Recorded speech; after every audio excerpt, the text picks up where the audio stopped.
Let's max out GTA 4 with full path tracing, remastered textures, real vehicles, some new activities, quality of life features, and a whole lot more. This video contains a highly unrealistic amount of rain and wet roads. Viewer discretion is advised if you are allergic to seeing too many puddles in GTA graphics showcases. First up is the RTX Remix Compatibility mod. It's a mod that allows the game to be remastered with NVIDIA's RTX Remix, a platform that lets you add full path tracing and advanced materials to classic games. GTA 4 still runs on DirectX 9, so it's actually the last GTA game we're able to use Remix on, and Xbox 4D did incredible work over the past few months doing absolutely everything to improve the game. It comes with a few enhanced assets, like the Broker Safe House, which got all of its walls, floors, and light sources remade from scratch. And then there's Auto PBR, which automatically generates, configures, and applies PBR material textures to all the models around the map. It's most noticeable at night when vehicle lights show the depth of materials that were completely flat before, and in interiors where it adds reflections to the floors and walls, making everything much more realistic.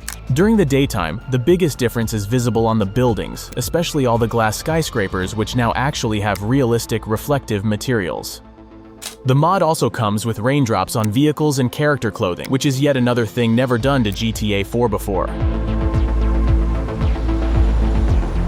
All game lights, including the sun, are translated to remix lights, so they'll realistically bounce off objects all around with ray tracing. But honestly, the biggest difference is visible on our beloved rain. That's where Star Junction starts to show its real beauty, and it gets that amazing cyberpunkish vibe. It doesn't stop there though, because RTX Remix also got some add-ons improving the game much further, for example the 4K resolution PBR roads by Kaba. Even though the vanilla roads were treated with auto PBR and even got remade with better quality textures here and there, in most places the roads still looked pretty ugly. Kaba remade a lot of these textures from scratch. The difference is huge, and it definitely gets GTA 4 a step closer to modern games. In every single place Kaba's mod replaces the textures, the game starts to look 10 times better, and I really hope he keeps on updating it because there's a lot more work ahead.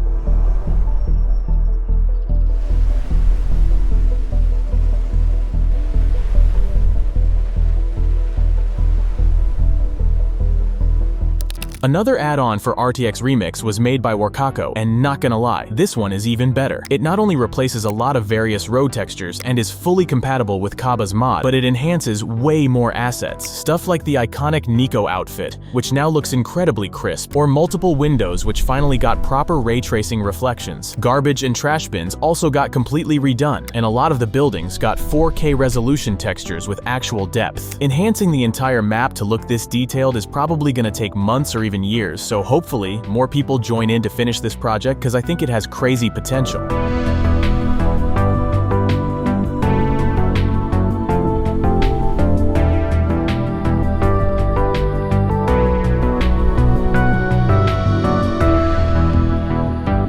Bringing a massive project like that together takes a lot of work, and bringing your entire game library together used to be just as hard, and that's why I teamed up with PlayTracker. Because let's be real, whether you're playing GTA or Red Dead on PC or grinding on current-gen consoles, there are tons of different versions across different platforms, and it's hard to keep track of your progress. PlayTracker completely fixes that mess by combining your entire game library, all your playtime, and your achievements into one single profile. You just connect whatever you use like Steam, PlayStation, Xbox, and it all syncs up automatically. They also just dropped a massive update, so now they support Nintendo Switch, Epic Games, and even retro achievements, which means you can finally track your progress in those ancient GTA games too. You can see exactly what your friends are playing across different platforms, compare your achievements, and actually compete on the leaderboards. And if you like free stuff, they have quests. Unlocking achievements in any game counts toward challenges, and you earn rewards just by playing like you normally do, including a free game every single season. Their Insights section shows game stats, player trends, and active player counts, so you can easily compare titles or see the actual hype around upcoming releases. Plus, I've got my official Interguild on there. By joining, you earn points literally just by playing GTA, Red Dead, and a few other games I picked. Top players unlock exclusive rewards, including those custom profile covers I made using my modded RDR2 setup. So if you want all your progress in one place and want to get rewarded for playing games you already enjoy, check out PlayTracker. The link is in the description and the pinned comment down below.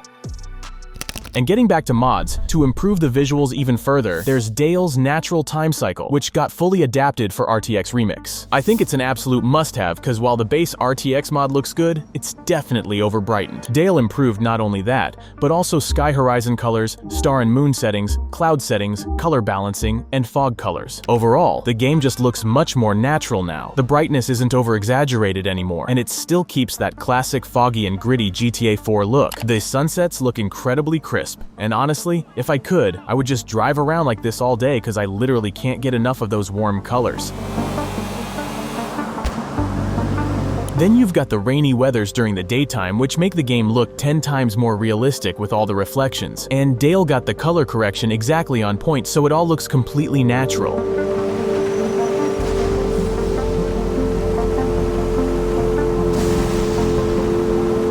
But the nighttime rain isn't worse at all. It's just as impressive as the daytime, with this really nice slight fog visible in the distance and that perfect bloom on the light sources.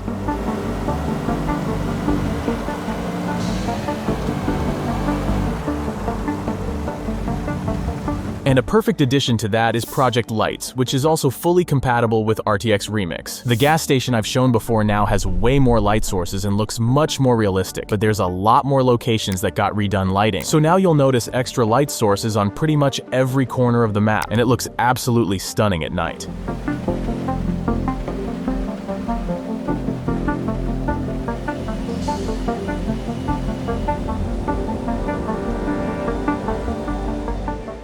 Now, to make the game world a bit more alive, there's population increase, and it's exactly as simple as it sounds. The sidewalks are now packed with a lot more NPCs, there are way more parked cars, the traffic density is increased, and the amount of random scenarios happening all over the map is boosted up as well.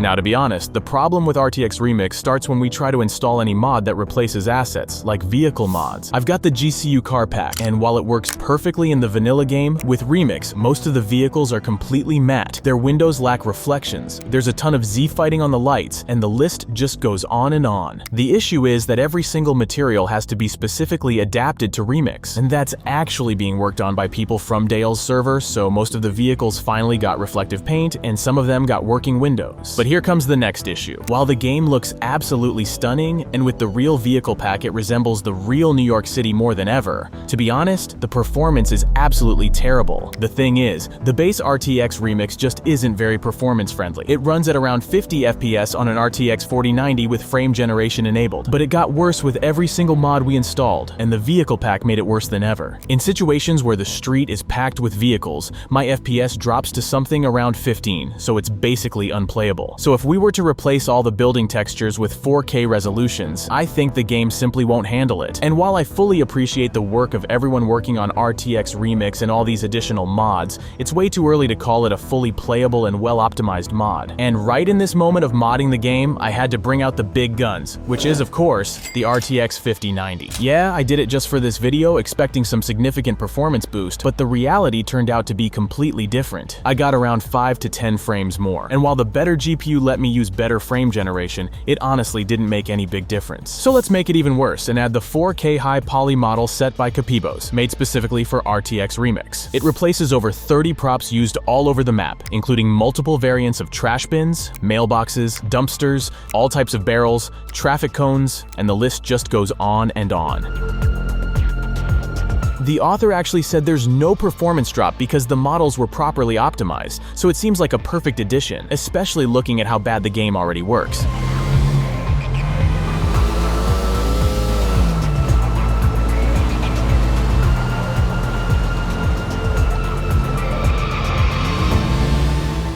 Now let's get into some gameplay-related mods, starting with Assassination. It's a perfect addition for after the game's story is finished, and we're not really in a mood to go bowling with Roman. It adds a new activity of assassinating targets, and we can start it two ways. The first is visible on the map where we visit the contact in the middle park toilets, and he gives us the target to be killed.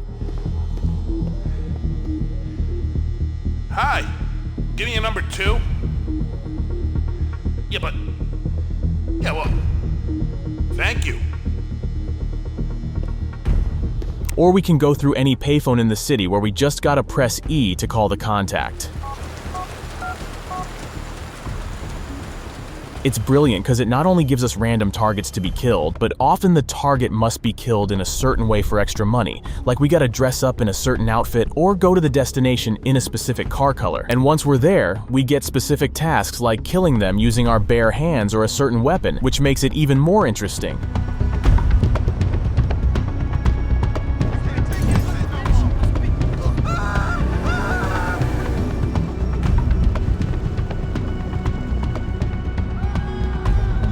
Switching into more peaceful stuff, there's the business mod. It's a great addition if you've already earned tons of money in the game and want to actually invest it somewhere. It adds 29 buyable businesses around the map, so all you gotta do is visit the place, buy it, and then wait a bit till the business makes a profit so you can collect the money from it. It's a very similar system to the one from San Andreas, and I think it fits GTA 4 perfectly as well. Hi!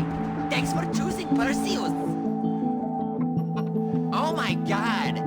You are in serious need of a makeover! Thanks for shopping at Perseus! But if you want to earn money without having to invest, there's the Crime City mod. It adds multiple places where you can sell stolen vehicles, boats, and helicopters. All you gotta do is steal the vehicle, go to the spot, park your car, and you get paid. The amount you get paid entirely depends on the vehicle and how damaged it is. So for an old damaged car, you might get just a few bucks, but for a spotless sports car with no damage, you can get hundreds of dollars.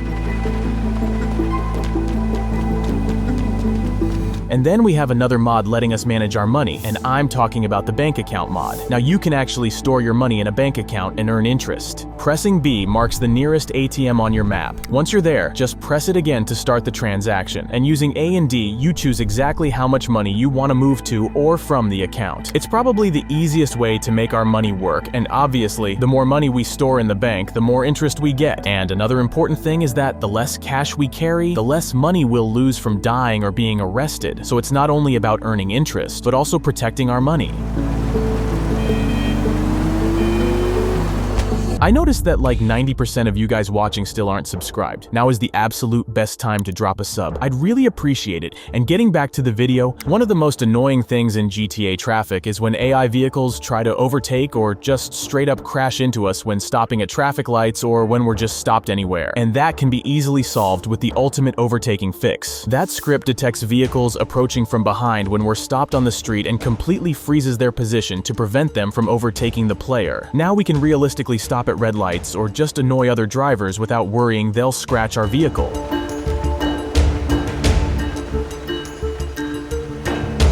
Then there's Arrest Warrant, and it's probably the most advanced notoriety system add-on for GTA 4 ever made. If the cops see your face during a chase, there's a real chance they'll identify you for the crime. If you escape after being identified, the crime is added to your arrest warrant, and there's a high alert countdown where you should avoid police at all costs, or the chase will be resumed. Your notoriety, behavior, and traffic crimes will alert the police, so even just driving through a red light or acting suspicious can trigger a chase. And the bigger your notoriety is, the higher the wanted level you'll get. Your vehicle can even have its own wanted level if it's identified during a chase, so outside of chases, alerted cops might recognize your wanted vehicle while investigating. Stolen vehicles are often reported to the police, so there don't even have to be cops around to be in trouble later if you steal a car, but respraying it in a pay and spray will completely clear the vehicle's wanted level. And if you aren't in the middle of a police chase but want to clear your police record, you can actually arrange a bribe meeting by pressing 5 on the numpad. You get a minimap icon to meet the contact, and after getting there, you can cycle through your wanted crime levels and pay the bribe to wipe them all from your record.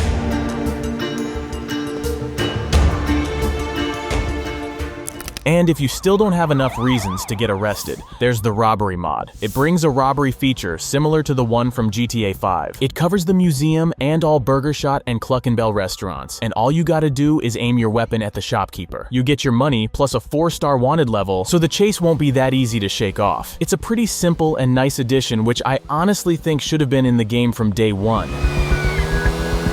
And if that police chase actually goes wrong, a perfect addition is the Prison Break mod. Just as the name suggests, with this one, you actually go to jail if you get caught or die with above a 3-star wanted level. After getting thrown into jail, there's plenty of stuff you can do. First off, you can buy a knife from a guy standing near one of the buildings, or even a Glock in a different location. You can also access the roof through one of the doors, but it instantly triggers a wanted level, so it's definitely good to have a weapon to be able to fight the guards. But not gonna lie, getting out like that seemed absolutely impossible to me. And there's also the crazy survival cage where you get shot at and other prisoners throw Molotovs and grenades at you, and all you gotta do is survive, which I, of course, didn't pass through either. You can also try to escape through multiple locations, which automatically triggers a 5-star wanted level, and you're basically out of prison if you manage to shake off the police. But honestly, the safest thing is just making bail near the main building entrance. It costs $20,000, so you just get out and forget about all the prison activity, at least until your next police chase.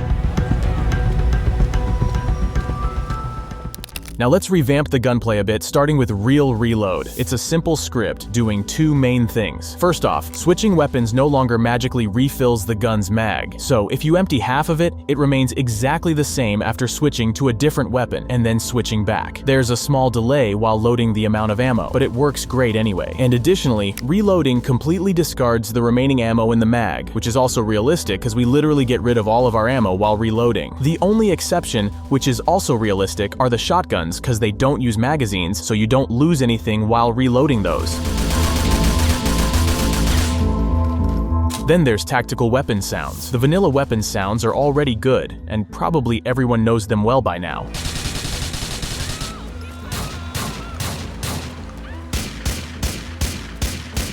But changing weapon sounds is a great way to refresh the gameplay a little bit, and this mod does it perfectly by adding much more authentic sounds to all guns, including reloading, distant shots, and explosions.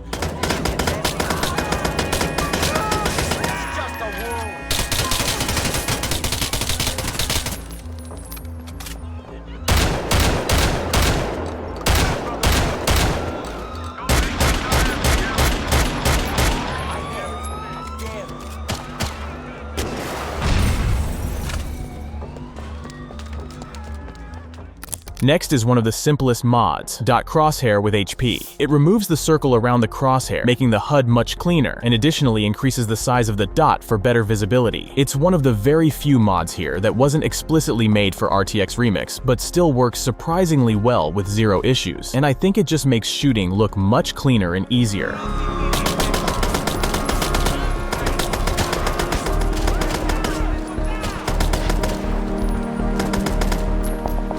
Plus, we have another small script adding a bit more realism to the game. Remove weapons on death. Normally, after dying, we'd keep our entire arsenal, which was a pretty big switch compared to San Andreas, where we were stripped of all our guns after dying and walking out of the hospital. And this mod brings that feature back, so after dying, we no longer have our previously owned guns, and we actually gotta get them back. It might seem annoying, but it's definitely realistic. And finally, let's improve the vehicle lights system a bit with the brake lights mod, and it couldn't be simpler. When your car is stopped, the brake lights actually stay on, which makes so much more sense. Normally in the base game, if we stop on a downhill, the car just magically stays completely still without rolling, but the brake lights wouldn't be on at all. It just looked completely unnatural. Now the lights work exactly as they should have from the beginning, making it actually look like you're holding down the brakes. I could just keep adding more and more mods, but I'll be honest with you, that absolutely makes no sense. The game is already barely running even on an RTX 5090 in 2K resolution with frame gen enabled, and adding more stuff would just make it even worse. We definitely have to wait for optimization for RTX Remix, because right now, even though it looks absolutely beautiful, you need a NASA PC to run it at any acceptable frame rate. And if you indeed have a powerful enough setup and want to try the mod yourself, just stick to the base RTX Remix plus Dale's time cycle, and that's more than enough. It's gonna make your GPU fry anyway. All the RTX add-ons like Kaba's roads or the Warcaco textures look stunning, but they significantly drop performance. So like I said, we just gotta wait for optimization. I have no idea when or if that is going to happen, because I was actually waiting a few months to record this video for you, hoping for some groundbreaking updates. And I even upgraded my PC to show you these mods in the best way I can, but honestly, that wasn't even enough. I also had a plan to split this video into two sections where I show the game modded using RTX Remix first, and then switch to the standard version of the game with some graphics mod like Ice Enhancer 4 or CryEnB. But honestly, the graphics quality jump I saw when switching from RTX back to the standard game was so huge, I just couldn't look at the game the same way I saw it before. There are plenty of games that deserve a remaster, but I think GTA 4 is one of those that literally screams for proper treatment. If the remaster wasn't outsourced to some bullshit studio and was actually made with care, ported to DirectX 12, and had path tracing support added, it would be an absolute blast. GTA 4 is just a perfect playground to show off RTX capabilities because of how the map is built, with a lot of buildings close to each other casting shadows, many darker alleys, a ton of store windows, and all the neons in Star Junction. It's really hard to imagine a better scenario for ray tracing. There were rumors of Rockstar working on a remaster and scrapping it, but with today's technology, I think there couldn't be a better moment to start working on it again, and maybe releasing it for the 20th anniversary in 2028. Let me know what you guys think. I hope you enjoyed this video. Make sure to check out PlayTracker, and I'll see you in the next one.